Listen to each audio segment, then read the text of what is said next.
ایک طویل خطبہ دیا، پانونا کا ممبر بنا، اور اس کے بعد یہ کہا کہ کیا میں تم پہ، تمہاری جانوں پہ تم سے زیادہ تصرف نہیں رکھتا؟ سب نے کہا بلا یا رسول اللہ۔ تو آپ نے کہا کہ اگر میں تمہارا مولا ہوں اور تمہاری جانوں پہ تم سے زیادہ تصرف رکھتا ہوں، تو مولا علی علیہ السلام کا ہاتھ بلند کیا اور کہا من کن تو مولا ہو فہذا علی مولا۔ درود پڑھ لیں مولا کی ذات پہ۔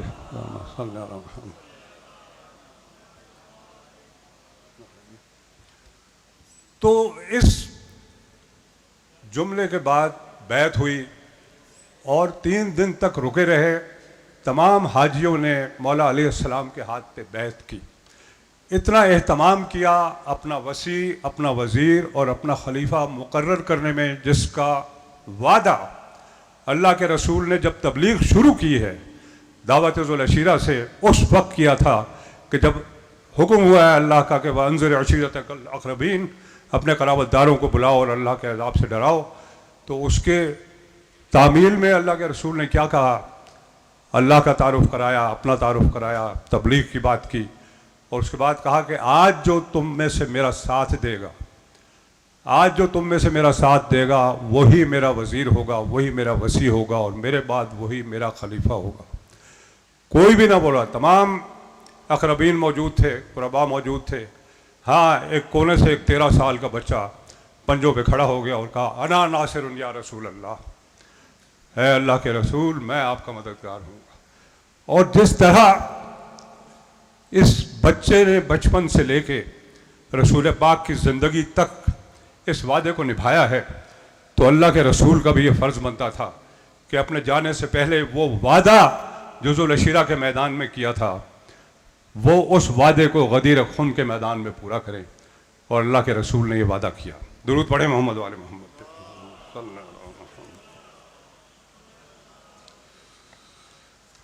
اب میں غدیر اور دفاع وطن کے متعلق تھوڑی سی بات کرنا چاہتا ہوں، کیونکہ ہمیں کہا گیا، خاص طور پہ اگر